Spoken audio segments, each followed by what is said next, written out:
હવે ટ્રાફિકની સમસ્યા વિકરાળ બની ગઈ છે। ઠેર ઠેર ટ્રાફિકની સમસ્યાથી હવે જનતા ત્રાહિમામ પોકારી ગઈ છે।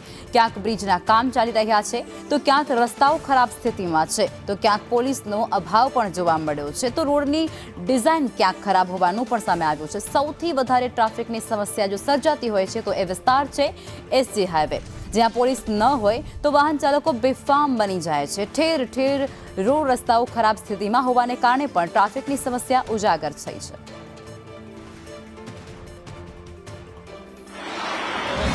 અમદાવાદ શહેરમાં હવે ટ્રાફિકની સમસ્યા દિવસે ને દિવસે વિકરાળ બનતી જઈ રહી છે અને તેની પાછળ કોઈ એક વિભાગ નહીં પરંતુ traffic corporation, national highway authority સહિતના વિભાગો છે તે તેના માટે જવાબદાર છે।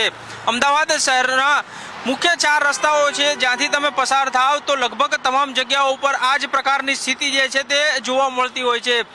સિગ્નલો ઉપર લાંબી લાંબી વાહનોની કતાર નજરે પડતી હોય છે। તેની પાછળના મુખ્ય કારણો એ છે કે જે પ્રમાણે ફોલ્ટી ડિઝાઇન રોડ ઉપર ડિવાઈડર માટે તૈયાર કરવામાં આવી હોય અથવા તો ગાર્ડનિંગ માટે તૈયાર કરવામાં આવી હોય, સાથે જ જોઈ શકાય છે કે રોડ ઉપર અત્યારે ઠેર ઠેર ડ્રેનેજ લાઇનના કામ હોય કે પછી પીવાની પાણીની લાઇન નાખવાની કામગીરી હોય કે રોડ રિપેરિંગની કામગીરી આડેધડ ચાલુ કરી દેવામાં આવી છે અને તેના કારણે અનેક જગ્યાઓ ઉપર આ પ્રકારની સમસ્યાનો સામનો લોકો કરી રહ્યા છે।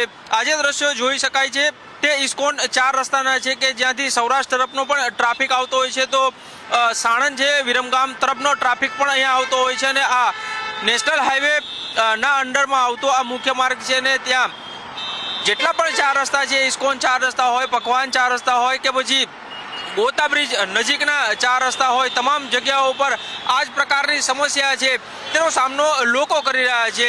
બીઆરટીએસ ટ્રેક જે છે તેમાં પણ જે બીઆરટીએસ માટે થઈ અને જે અલગ સિગ્નલ ખુલતા હોય છે તેના ટાઈમિંગને લઈને પણ અનેક વખત ઇસ્યુ જોવા મળ્યા છે અને તેના કારણે પણ આ ટ્રાફિકની સમસ્યાનો સામનો લોકો કરી રહ્યા છે। કેમેરામેન પુખરાજ શર્મા સાથે કશ્યપ જોશી, સંદેશ ન્યૂઝ, અમદાવાદ।